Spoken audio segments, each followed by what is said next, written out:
So if you can say a few words.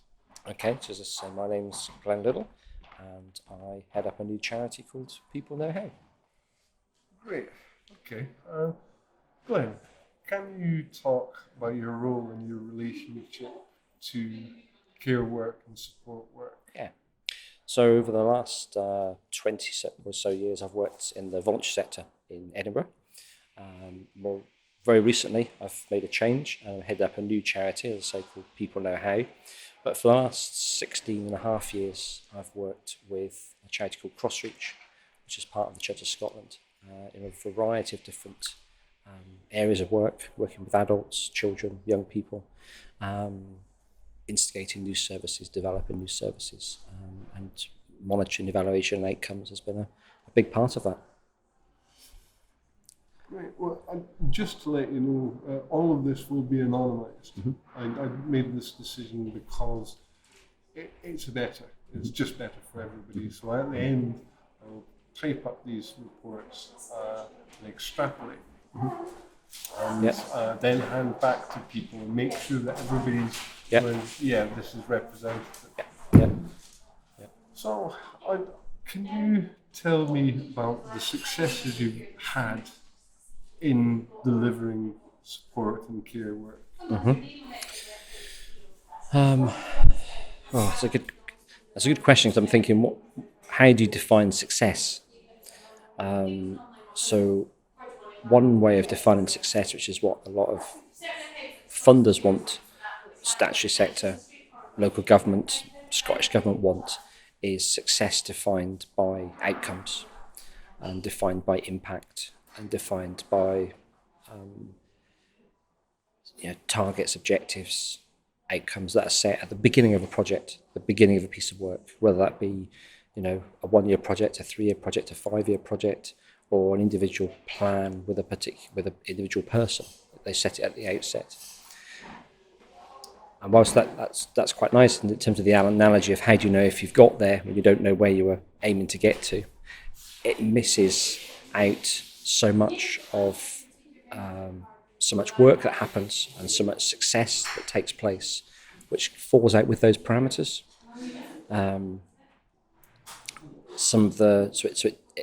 It only captures those focused things that you really want to capture, and the purpose of capturing it is often about proving to the funder that you've done what they said you were meant to do. But there may be a load of other benefits around there that just almost get ignored and swept under the carpet.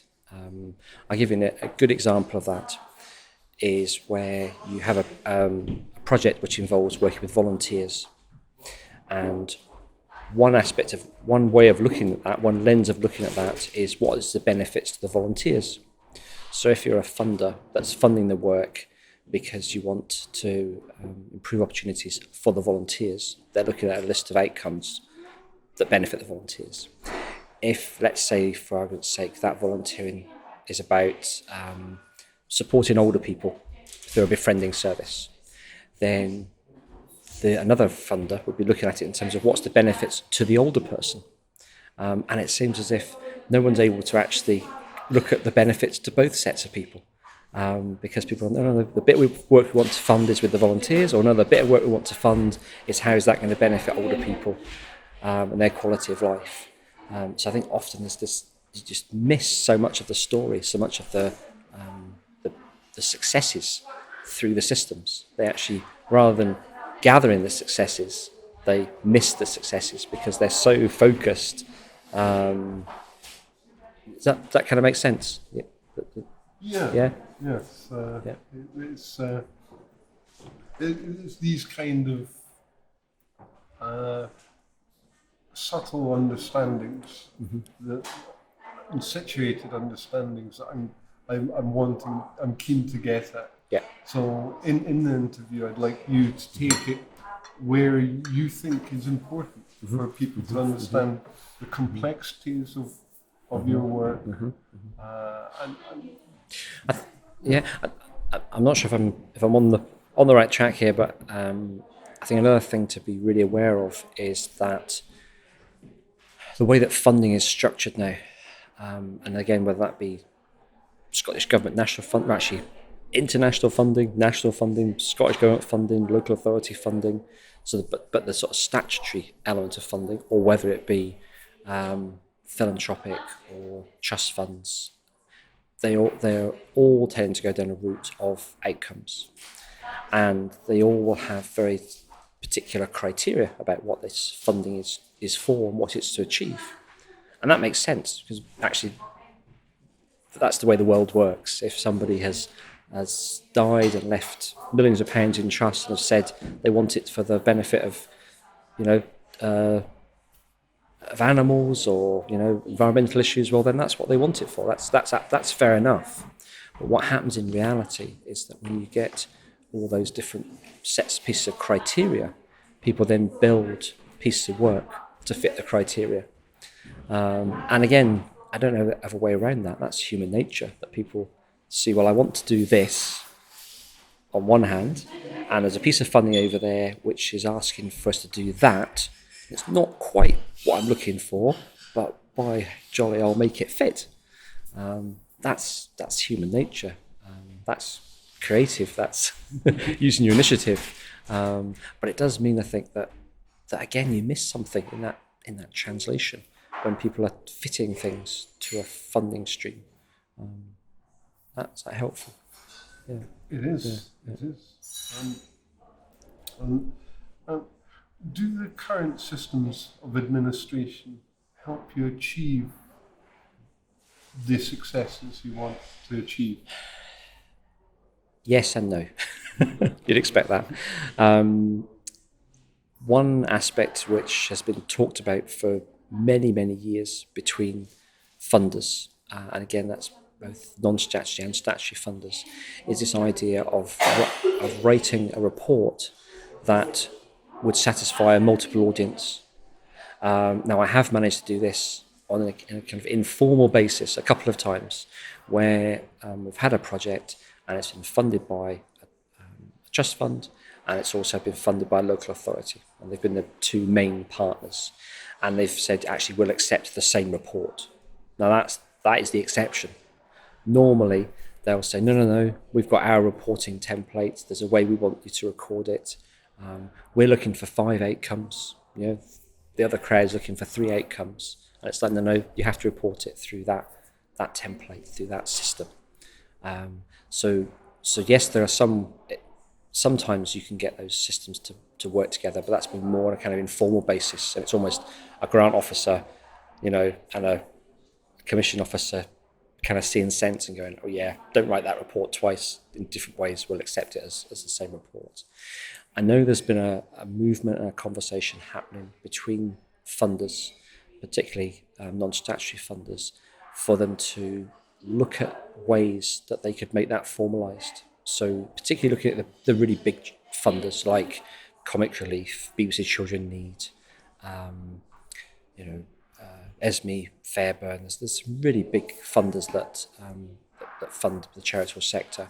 And if 10 or so of them got together and actually had some sort of standardised reporting template, then you could, in theory, have funding for more than one of them and be using the same report to report back. That's been talked about. There's been a lot of enthusiasm, I think, about it. People see the common sense in it, but it's never quite happened. And I suspect it always gets... It's only a suspicion. I've not been part of those meetings or those processes, but I would suspect that it gets so far, and then someone will go, oh, no, actually, we don't want to do it like that. We want to do it like this. So you never get that one. Because that's about what your question, I think, was about administration. And you know, we waste so much in administration, in double bookkeeping, and double, treble, quadruple reporting. And that would be a mechanism if there was some way of saying, look, actually, there's a template here, there's a methodology here, there's a way of writing a report here, which a lot of funders could sign up to. That would save the sector millions, I think, in wasted man hours, people hours. So, in delivering the support and the services you have done, how much of your time has been taken up by doing this, performing these? So if we because I don't want to give a kind of balanced view. Outcomes in themselves aren't a bad thing. And then it's about not just looking at, because in your introduction you were saying it's about looking at all these different aspects that all interrelate to each other. So you can't just look at outcomes on their own. You have to look at the whole system around that, which starts with either a charity or an individual saying we want to do this piece of work, we think there's need for it, there's evidence that we can do this, and then matching that with someone else that's saying we want to fund something like that. So there's that process. So tell me your question again, so I don't go completely off the. Just pick up my track again. How much time, and energy? Yeah. You say got a service where you offer daycare. Okay. Now, daycare is one thing, and administration bureaucracy is another. Yeah.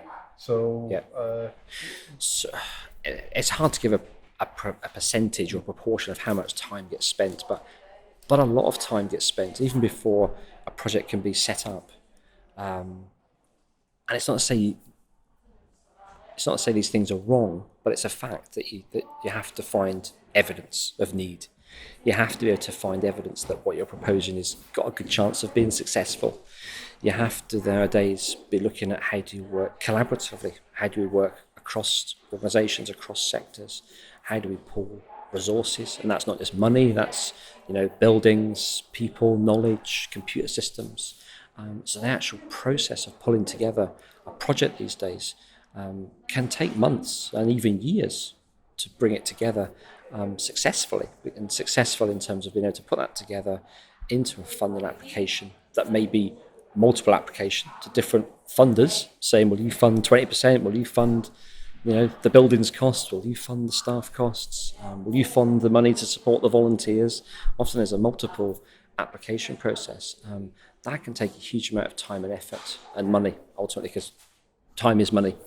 And then at the other end, the monitoring, the evaluation, the reporting back can take a huge. To give an example, a number of years ago, I was successful in receipt of, I think, a grant of about £5,000 or £6,000, and we looked at the amount of effort that we'd taken to get the money and to report back on it, and it really had cost us more money than what the grant was, in sheer time and effort and man hours and all the hoops we had to jump through. There's economy of scale, I suppose. The bigger things you're going for, but then if you go for something really big, which I have done in the past, and been unsuccessful, you can have put weeks and weeks and weeks of, like full weeks of time into something to develop it and to write an application, to write supporting documents, and that can all come to nothing. So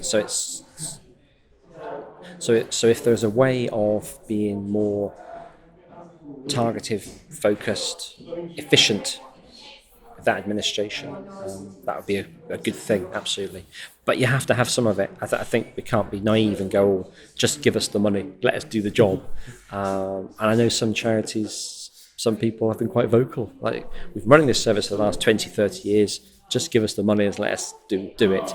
Actually, that even with the best will in the world, you have to, if it's taxpayers' money, you have to be able to evidence that it's the right spend, the right way of spending that money. If it's a trust fund, if it's come through, if it's who's your children need, that's people dipping into their pocket on a Friday night. There's got to be a system to make sure that money's spent properly. But whether that system can be made, streamlined, thinned down, more efficient, I suspect it could be. You mentioned earlier the way that people can start building services to fit funding. Mm-hmm. How much have you seen bureaucracy affect the services on the ground? I think that's an interesting question. I think we have to look at. I've lived through two very different eras. the more recent era, of austerity.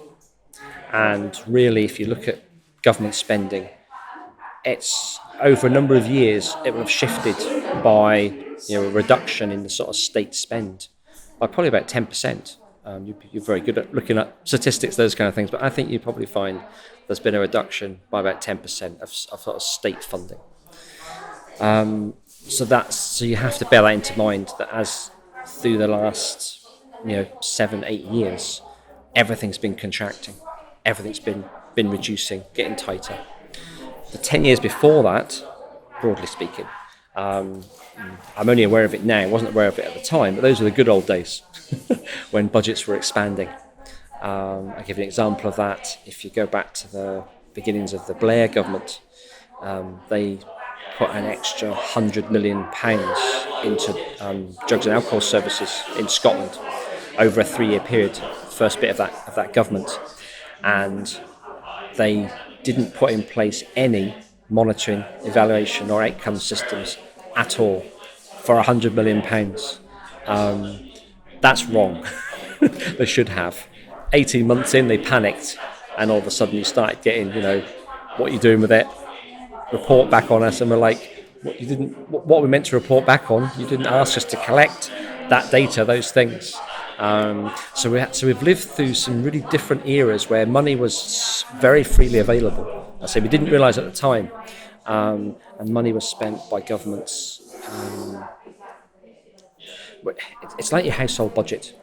If you've got lots of money, then you don't spend it so wisely, so frugally. When money gets tight, you start watching the pennies, the pounds. You shop around for the best deal. And again, we see that just in popular culture. The rise of Liddall, Aldi, the pound shops. Whereas 10 years ago, we were all going to Waitrose, Sainsbury's, and buying the quality products. So I think you have to frame. There's a bit where the research is doing is fantastic. I think you have to frame it in the we've lived through different pieces of history, even in recent times, of plenty and of some quite foolhardy spending. You could look back at the Scottish Parliament, went from 40 million to 400 million. The ways that the spending with the trams ran away, no pun intended, but the spending with the trams did definitely run away. Whereas now you look at lots of Scottish Government building projects, lots of big structural projects. They come in on budget, they come in on time. The culture has really, really changed. And that can only be a good thing. Right. I hope I'm on. I feel like I'm going off at it. But no, it's important. We do. It's about painting a picture and not. There's not a predetermined. These questions are spark points. Yes. Yeah. And help us look across conversations. Mm-hmm. Yeah. So please. Just keep going. Can you talk about the difficulties of measuring the outcomes of your work? Difficulties. So straight away my head goes to challenges and opportunities. That should be a dead giveaway if you quoted that. I suppose some of those difficulties I've already alluded to.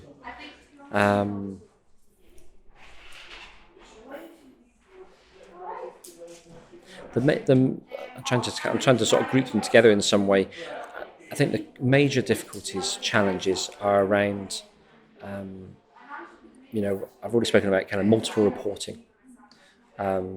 Different systems that don't fit together, but we have to fit them together. Funders don't want to be the sole funder very often nowadays. They want to be in with somebody else, and if they've funded it, we'll fund it. So you've got to fit together different funders, different criteria. Is that a difficulty? It's a fact of life. I think there's difficulties around. I'm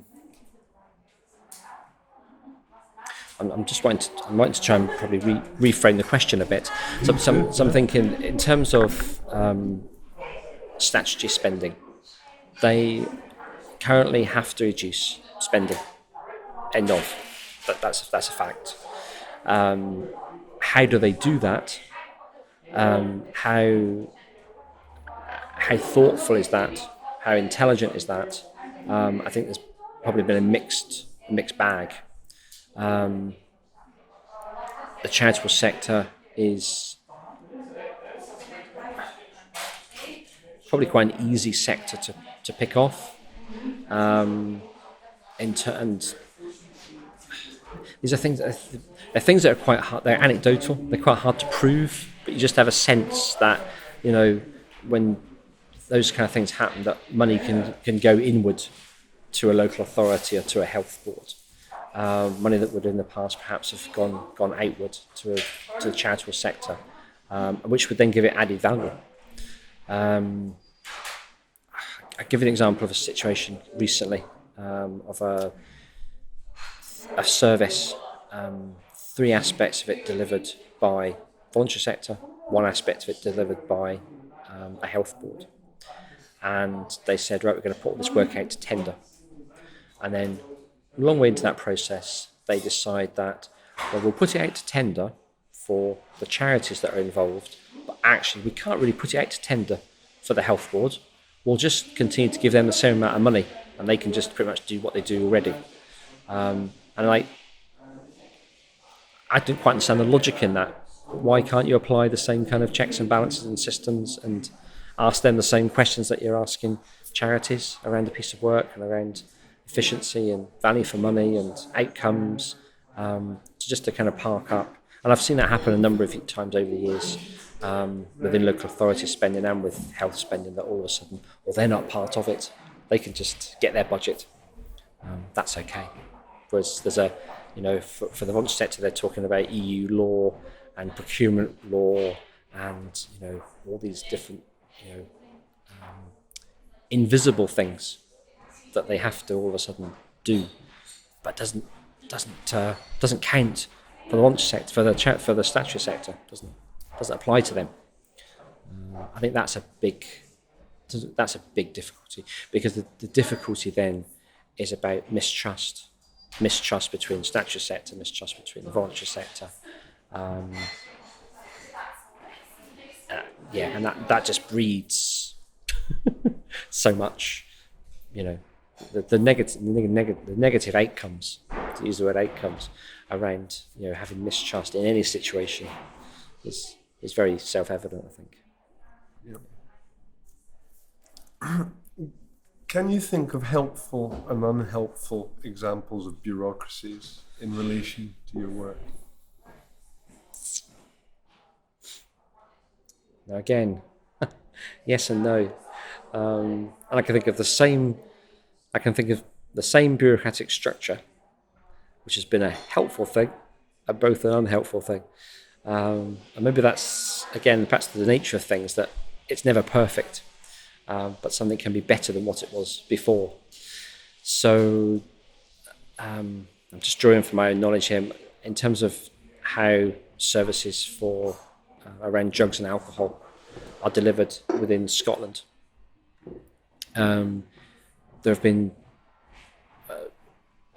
we all know the sort of history of this. Late 70s, early 80s, HIV/AIDS, rise of intravenous drug use, and the beginnings of services and charities and voluntary sector. You could easily find a dozen different charities that were all started in that sort of mid-80s period that came out of this.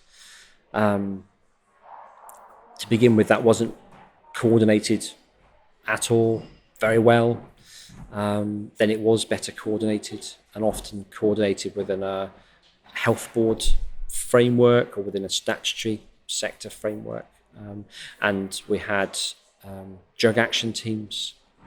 We're now, probably for almost 8 years, we've had alcohol and called alcohol and drug partnerships. That have teams and all, we have partnerships. And these, it would be quite easy to find the Scottish Government, and I'd be happy to help you to direct you towards the Scottish Government kind of documents and archives to track how those bodies care about how they've been reviewed, how they've changed, how they have actually probably got better, but then they've got bigger, and therefore they've got more administration and costs and staff. And you look at those budgets and you think, gosh, there's an awful lot of that budget, which is just the people planning how to spend the money, you know. But in terms of, there have been some real successes. If you look at, HIV/AIDS, if you look at drug use, if you look at alcohol services, they have got better. You have to say actually it has got better. They are better coordinated. But is it perfect? No. Do they do horrible things like I just mentioned in terms of tendering contracts and one rule for the third sector, another rule for statutory sector? Yes, they do. Is there a overburdening of administration costs? Yes, there is. Is there battling between different local authority areas, different health board areas for what portion of Scottish Government spend should they have? Yes, there is. All these things are human nature and they're never going to go away. The very nature of bureaucracy is there's an element of necessity within bureaucracy. We always use the word bureaucracy in a negative way, and that's bad. But actually, you have to organise things somehow. And you can track back through history, thousands of years. There's always been some way, some method of organising things. And it comes with its successes, failures. It never is perfect, right? The very nature of, to stick with that example of drug and alcohol use, we've seen that change over the last few years, with the particularly in terms of legal highs. So the service that we have now, we need different services to what we had 5-10 years ago. The statutory sector needs to respond in different ways. GPs need to respond in different ways. Health boards need to respond in different ways. So there's never a point where you can arrive and say, oh, that's it, we've got it all sorted, because the environment around you continues to change. How often do the funding administration systems change, and do they have continuity? They change all the time. I'm thinking there's a kind of macro level, which could be from European funding downwards. Are you thinking particularly of statutory funding or all funding? All across the board. Everything that's relevant. I want so, a full. Okay, so I mean that, because I'm thinking even within trust funds, they will change their criteria. They will change their priorities. It's not unknown for trust funds to say, actually, we're going to close down for the next 2 years while we think through our strategy, and they'll come back out with a new list of priorities and strategy. And it isn't to say that that's wrong. It is. They're going through a process of modernising themselves, of looking at where do they really need to put their money and their resources to best use. That most definitely happens on a European, UK, Scottish level in terms of statutory funding, local authority level. It's happened a lot more, as I was saying earlier in the interview, in terms of the overall spend has had to reduce by 10%, and I'm sure you'll find the exact figures for that. So they've had to change the criteria. They've had to change the way that the money's spent. You can't keep doing the same thing if you're trying to reduce it. Politics has a big part of this. Of course it does. A lot of these cycles work now over 1, 2, 3 year funding cycles. So if you do have a funding stream, particularly statutory sector funding, if it runs for 3 years, that's quite a long time these days.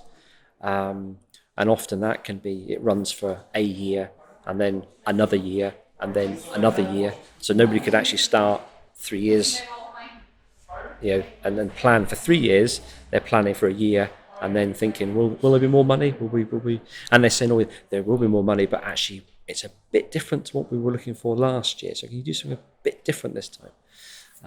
More emphasis in this direction, more emphasis in that direction. So there's a big lack of continuity. I think how charities will try and buffer that is by using their own resources. So if they have a project or a piece of work which they want to see through, and if they can't continue to get statutory funding for that, or maybe they can use reserves, maybe they can pull in trust funds resources. Some of the big old charities, certainly have gone through the process of having reserves or having buildings they can sell, or setting up long-term endowments to fund long-term pieces of work. I'm thinking in particular of the Scottish Association for Mental Health, and it's well documented, I think, on their website and on the internet, that they set up some particular centres. There's one in Glasgow as a new way of delivering mental health services and being a very open, accessible kind of shop front type operation. And they funded that for the first 2 or 3 years, I think, from their own reserves and their own funding. And that's now been picked up by statutory sector funding. Now they've seen the value of it and that it does work. And is that wrong? I don't think it is. I think that's okay. It's just a fact that wouldn't have developed in that way without Scottish Association of Mental Health making that strategic decision and saying, right, if you won't fund it, we will, and we'll make it work. And then the government kind of catching up at a later stage. What was your question again? And if there's any other spark, I like the idea of spark points. How often do the funding administration systems change, and do they have continuity? Yes. Yeah. So there's one different layer to add here. It's just technology changes. So when I started out in this sector, we're almost still writing letters. When I started work 16, 17 years ago, I can remember the organisation getting their first computer. So it went from written applications to then applications being typed up, to then applications being on some sort of a form, and then it being a form that you would email off to somebody. And now they're really quite sophisticated, online application processes that are all similar but all a bit different, where you're given boxes and how many words to put into a box and add links. And I did one just this week which actually was even asking for a 3-minute film to be uploaded to it as well as the answering the questions. So those systems have changed as well and have developed. The use of social media has had an impact. I certainly know funders have said to me informally that whilst they don't use a charity's social media activity as a kind of scoring mechanism for will we give this charity funding or not, they certainly have a look, and they've certainly hinted that it does influence their thinking if they find a Twitter or a Facebook or some sort of social media or a website that is up to date, accurate, engaging, kept alive, update, current, as against finding one that was put up 5 years ago and left, or a Twitter account that hasn't tweeted for the last 3 months.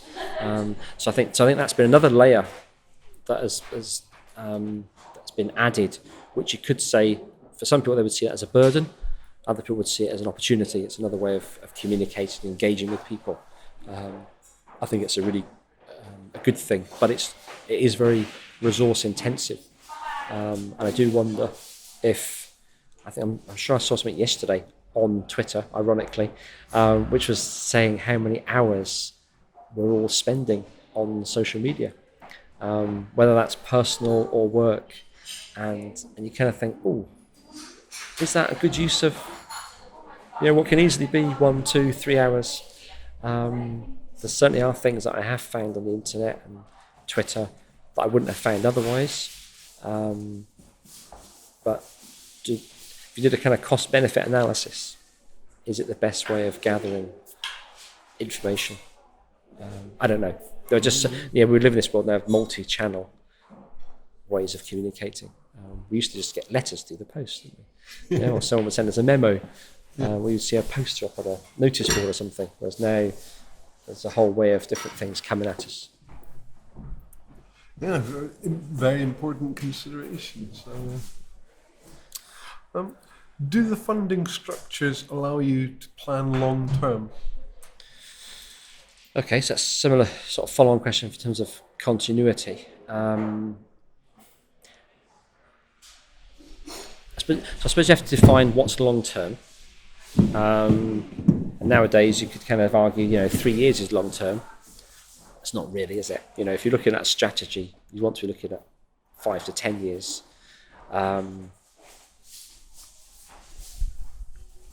So if I take your question as long term, meaning 5 to 10 years, then statutory funding, even trust funding does not allow for that. The lottery probably has been one of the best at doing that, in that they have traditionally had offered people up to 5 years funding. Now they're reviewing everything just now, and we're all waiting with bated breath to see what they're going to announce in terms of their new criteria and mechanisms. Maybe it won't be 5 years anymore. Maybe that will change. But they have been one that's offered more long-term funding, so people can be more. Because I'm putting those two things together, being strategic and being long-term. If you really want to create long-term meaningful change, that doesn't happen in a 6-week program or a 6-month piece of funding, or even a year, 18 months. That takes more than that. I think, again, to put a different perspective on it, if the voluntary sector often complains about its lot, but it's the voluntary sector. There are benefits within that. We don't have to do anything. What the voluntary sector does is voluntary. We have to do things that are good practice, are legal, are within all those, care commission, those kind of things. But in terms of what an organisation does, what service they deliver, what strategic direction they take, that's up to them. That's not no government, no statutory body can say to a voluntary organisation, a charity, you have to be developing in this direction over the next 5-10 years. So whilst that's our prerogative, that's our luxury, that's the one thing we do have, we can't then expect somebody else to fund that strategy. So for me, it's a multi-dimensional argument. That whilst we want government to have long-term, because again, government will have long-term, broad strategic plans. We want Scotland to be the best place for a child to grow up. That's a strategic statement. How gets to be shorter time frames, and is different, more. It's harder to define and harder to fund, and what do you prioritise over what. There's a lot of threads in there. I hope that's useful for you. Yeah. Do you feel that you have the latitude to implement the policies you feel are important? Yes, but can I come back to that? Because I'm just thinking of your last question. We get caught now in a bind where some non-statutory funders will say, we'll only fund you if it fits in the strategic planning of the statutory sector. And sometimes that's just, what is the plan and does it fit our criteria? And sometimes it's literally a signature from the statutory sector to say, yeah, we support this funding application, we'll work together, it fits with our strategy. So in terms of that element I was talking about, in terms of voluntary sector being voluntary, that it does, those two sides do hit each other, because then they're starting to, even non-statutory funders are almost imposing statutory sector strategy. If that makes sense? Yeah. But I'll go back to you. The question you just asked me. was around. So, do you feel you have the latitude to implement the policies you feel are important? I guess that's really the same answer in terms of the voluntary sector.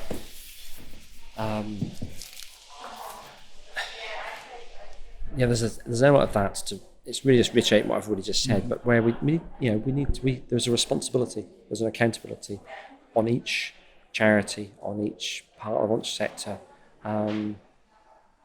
that they have that freedom and they have to use that freedom. And that doesn't always mean it will fit nicely with what the statutory sector wants.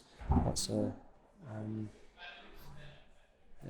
Right. There's almost what I'm trying to articulate is, if the statutory sector and the voluntary sector was working together harmoniously, seamlessly, we all saw things in the same way and it was all wonderful. This kind of utopian vision. I don't think that would work either, would it? Because where do you get new ideas? Where do you get, new initiatives? Where do you discover new practice? It's in the gritty bits. It's in the bits where systems break up against each other. If everyone just agreed with everybody, that'd be pretty boring on the side. And I don't. That wouldn't be. You would knock creativity, innovation. You'd knock it out of the system. It wouldn't be in the system if everyone just agreed. So you can't. It can't be seamless. Continuity funding. You can't have all those things if we always see the world through different lenses, which is how we have to. If we don't see the world through different lenses in different ways, then what's the point? We're just we're not some big state machine. We've got freedom. We've got our own right to look at strategy, paths, initiatives that we want to look at. Yeah. Great. Are you able, through existing structures, to forge the connections with outside organisations that you think are important? Yes. Does it take a huge amount of time and effort? Yes. Is there any other way of doing it? I don't think so.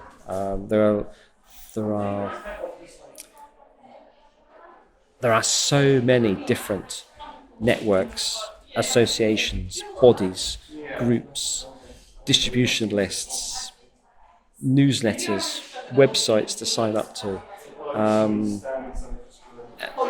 But there's no shortage of that information and those groupings and networks. And I think in terms of administration and bureaucracy, could you spend all of your time just reading all the stuff that's out there? Yes, you probably could.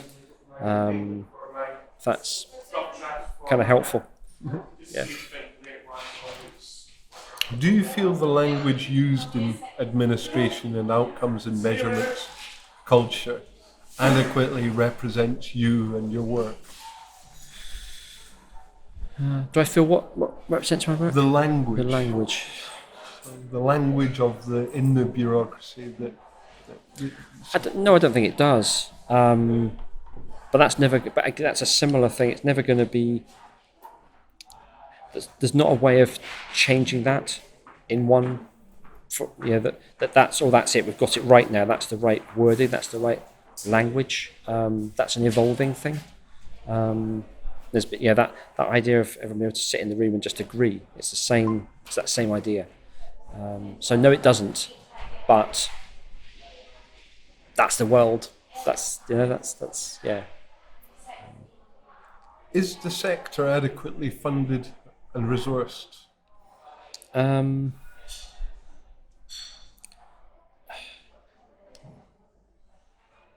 knee-jerk reaction to that is no. But the other side to that has to be,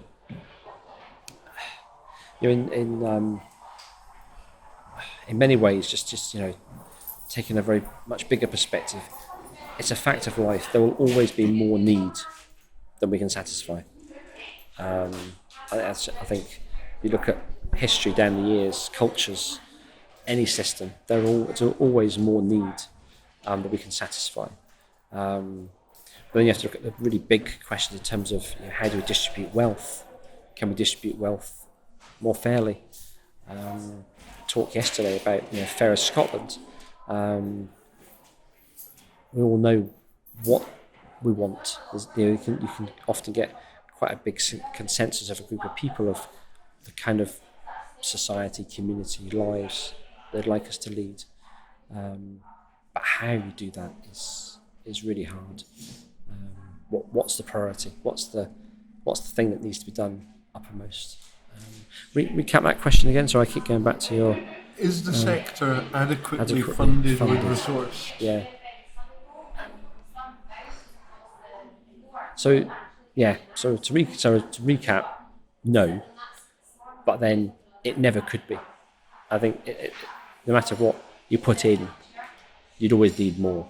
So maybe the question, a better question, a different question would be, do we use what resource we have in the best way, in the most efficient way, in the most... and then you come back full circle to monitoring, evaluation, outcomes, strategies. Because how do you ensure that you're using whatever resource you have in the best possible way? You have to have some sort of system. Yeah. Great. What role should broader society play in facilitating your work?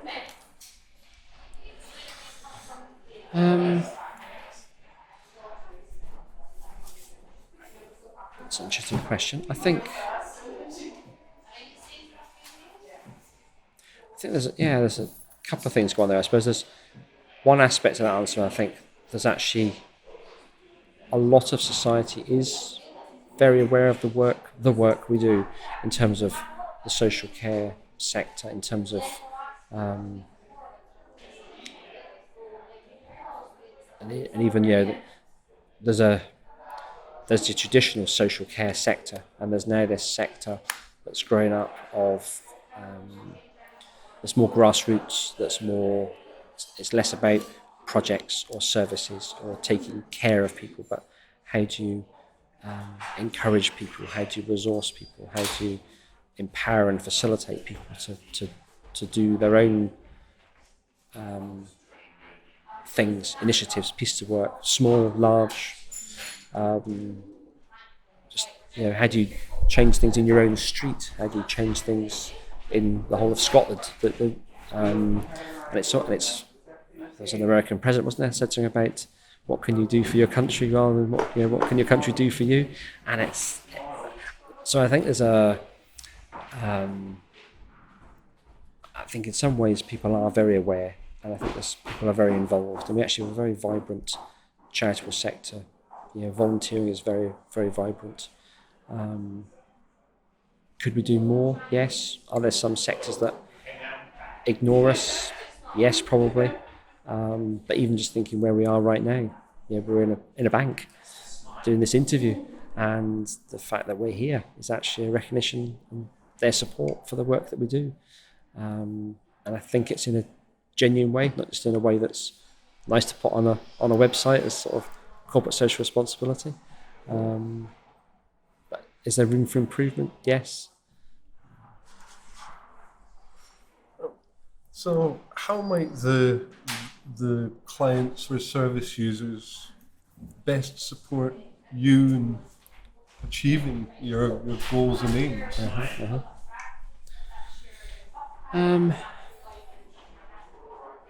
I think that's about dialogue. It's about conversations.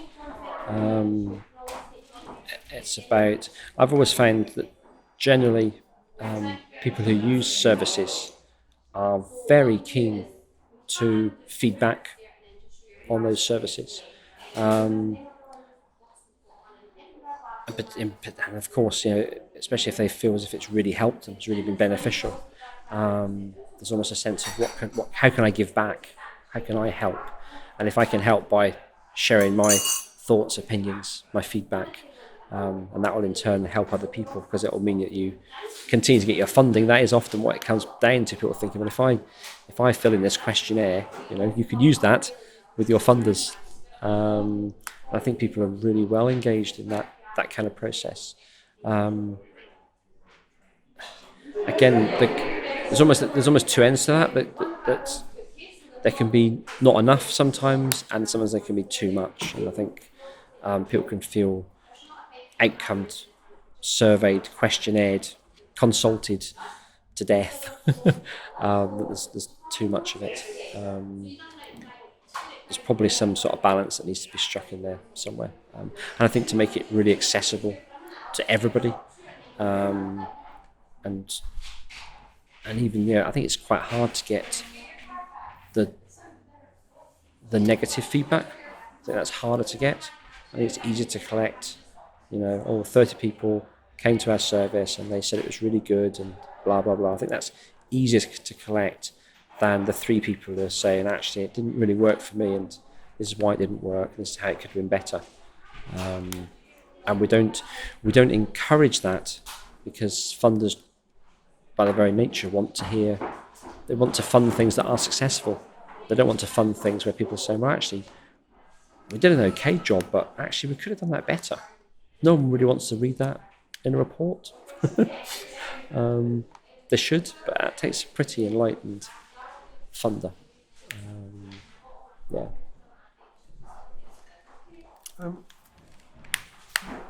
Tell me about stress levels and what creates stress levels.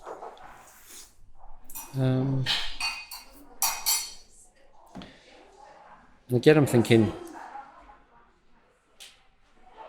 what's stress? Not all stress is bad. We need stress to live, to function. So I guess it's the answer is about balance. The answer is about nowadays we talk a lot about work-life balance. We talk a lot about burnout.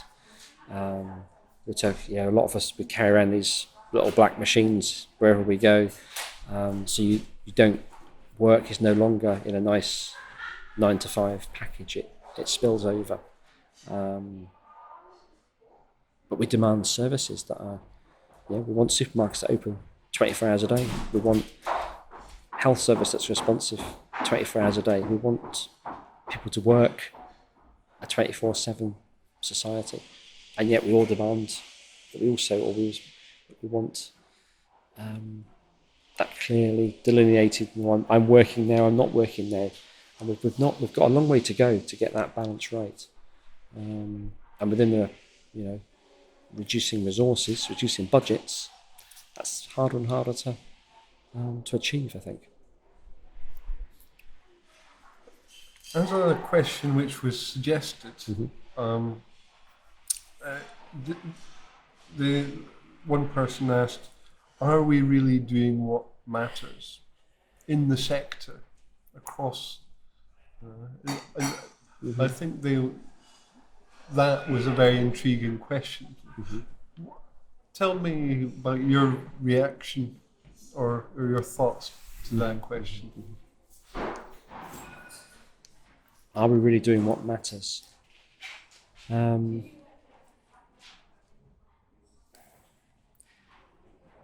Is there room for improvement? Is there room to do things better? Is there room to refine things? Yes to all of those. I think the sector is getting a lot of things right. I think the way that we're seeing people working together, collaborating, partnerships, ways we're seeing the third sector and such sector working together, delivering services together. There are a lot of positives in there. There's a lot of positives. There are things that we're seeing now that we take for granted and years ago just wouldn't have happened. We used to talk about multidisciplinary teams, but we meant within our own organisations, within the charitable sector or within the statutory sector, not teams as in all together. And we now have examples of teams within statutory and non-statutory that work together on the ground, very successfully. So I think there are changes happening. I think there are more changes to be made. I'm just kind of using that as an example. What questions do you think are important in working towards greater understandings? What questions are important towards working towards greater understandings of the work that you're doing, of the barriers that you and your colleagues encounter, of the subtleties that may not be grappled with from afar? Yeah. I think in many ways this is what happens already. And there are a lot of people that are willing and prepared to have those conversations, have those arguments, disagreements, to challenge things. I don't get a sense there's some big magic wand to do that. It's a slow, gradual process, which I think is you could track it back into history. You know, it's that sense of movement, that sense of change, that sense of it's quite a political question, because there's a sense of, it depends where you're coming from, it depends what you perceive as successful or well-functioning community or culture, and that changes. It's political, isn't it? What's seen as is it a good thing that people are house owners? Is it a good thing that more people own their own houses? I'm just plucking that back, but different people would argue that question differently. So I think it's an ongoing debate, work. It's never going to be finished by. If it is finished, then actually we've failed, because we've hit that space I was talking about where we were just sitting around agreeing with each other, going, "Oh, it's all fantastic. We've got it all sorted out." And we don't want that world either. So before I finish off the interview, is there anything that you'd like to share, particularly about your encounters with bureaucracies, with measures and outcomes?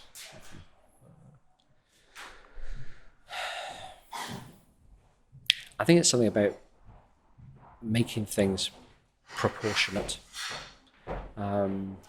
So systems and processes that are proportionate to the size of the piece of work that's being funded, or the strategic planning that's being developed. And that's that there's enough of it when it's required, and there's not too much of it, and it's burdensome. You were sparking something else. Sorry, say the question again. There's two things in my head. Well, I'm interested to ask what you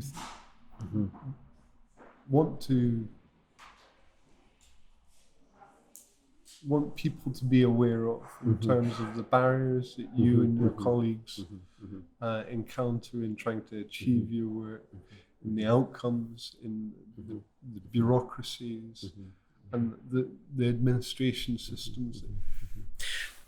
I think perhaps one of the underlying issues is the political cycle, because the bureaucrats respond to the political cycle.